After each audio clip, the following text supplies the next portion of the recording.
नमस्कार दोस्तों, न्यूज डंका हिंदी में आप सभी का स्वागत है। संसद में मंगलवार को राहुल गांधी का दिया गया बयान चर्चा का विषय बना हुआ है। चर्चा इस बात की नहीं हो रही है कि राहुल गांधी पीएम मोदी और अडानी को निशाना बनाया, बल्कि इसलिए चर्चा है कि राहुल गांधी का दावा कितना सही है। क्या उन्होंने जो आरोप लगाए उसका उनके पास सबूत है?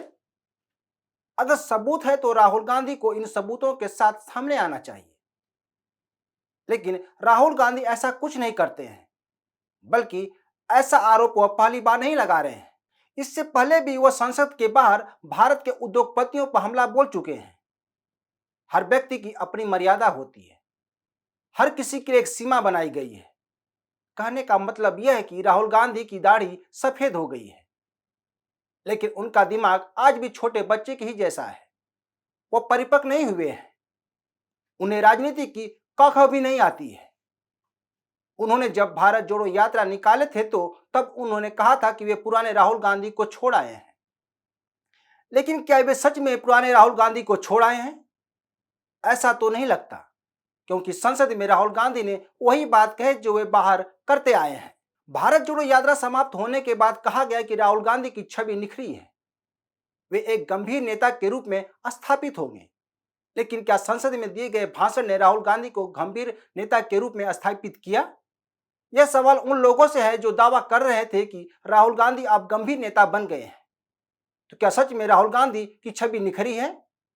यह वह सवाल है जिसे राहुल गांधी को जवाब देना मुश्किल है। यही बात कांग्रेसी भी कर रहे हैं। संसद में अधीर रंजन ने इस बात को कहा, लेकिन बुधवार को एक दूसरे संदर्भ में टीएमसी नेता महुआ मोइत्रा द्वारा यह कहा जाना कि सेब को सेब ही कहा जाएगा, यह टिप्पणी राहुल गांधी पर सटीक बैठती है। यानी आज भी राहुल गांधी अपनी छवि तोड़ नहीं पाए हैं। वे एक बार फिर भाषण देते समय अटके और भटके भी नजर आए। बहरहाल सवाल यह कि संघ और उद्योगपतियों को राहुल गांधी क्यों निशाना बना रहे हैं।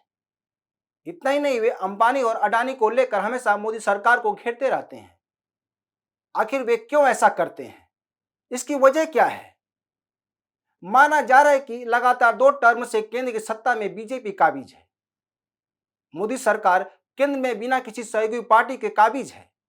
उसके बाद विशाल बहुमत है। इससे कांग्रेस में निराशा है। यह निराशा राहुल गांधी में भी देखने को मिलती है।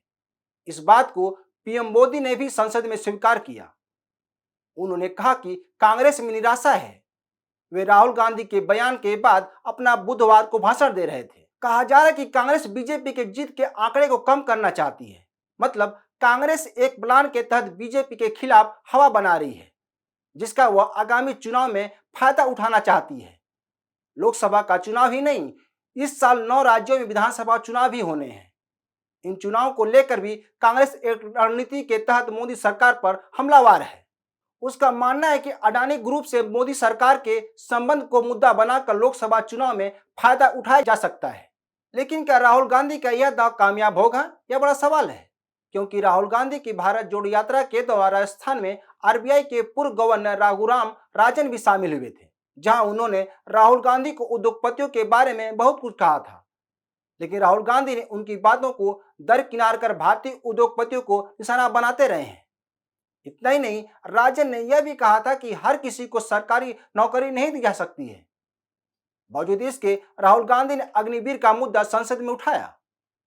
यही नहीं, राहुल गांधी जिस अडानी ग्रुप पर हमला बोला, यह ग्रुप राजस्थान में निवेश कर रहा है।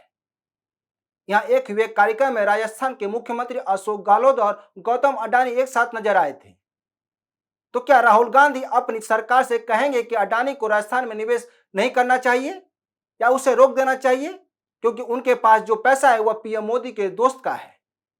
लेकिन ऐसा नहीं लगता कि राहुल गांधी ये गलती करेंगे। वैसे राहुल गांधी ऐसी कई गलतियां कर चुके हैं कि पार्टी की आज इतनी गर्द में जा चुकी है, जहां से उसका उबरना मुश्किल है। इसी तरह चुनावी लाभ के लिए 2019 में भी राहुल गांधी ने राफेल का मुद्दा उठाया था, जिसका पार्टी को लाभ नहीं मिला। इस बार भी माना जा रहा है कि राहुल गांधी अडानी को मुद्दा बनाने की तैयारी में है। लेकिन क्या राहुल गांधी इसका फायदा उठा पाएंगे?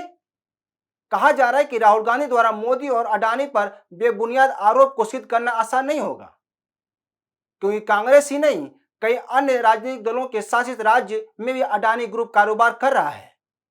खबर यह भी है कि बीजेपी अब इस मामले को मुद्दा बनाने का फैसला किया है। कहा जा रहा है कि बीजेपी राजस्थान और छत्तीसगढ़ सरकार को अडानी ग्रुप से नाता तोड़ने की चुनौती देगी। वहीं पीएम मोदी ने बुधवार को अपने भाषण में कांग्रेस पर जमकर हमला बोला। उन्होंने बिना अडानी का नाम लिए पूरे भाषण में कांग्रेस पर सवाल खड़ा करते रहे।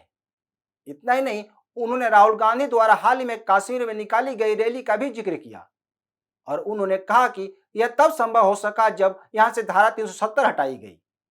कांग्रेस को मजबूर होकर यह सुनना पड़ेगा कि कश्मीर में धारा 370 हटाई गई तभी भारत जोड़ो यात्रा सफल हुई। बहरहाल, चुनावी लाभ के लिए खेला गया अडानी मोदी कार्ड 2024 के लोकसभा चुनाव में कांग्रेस को कैसे फायदा पहुंचाता है, यह अभी देखना होगा, क्योंकि कांग्रेस इससे भी आगे जाने वाली है। तो दोस्तों, आज के लिए बस इतना ही। इस वीडियो को शेयर, लाइक और कमेंट जरूर करें। ताजा खबरों के लिए न्यूज डंका ऐप को डाउनलोड करें, हमारे यूट्यूब चैनल को सब्सक्राइब करें। धन्यवाद।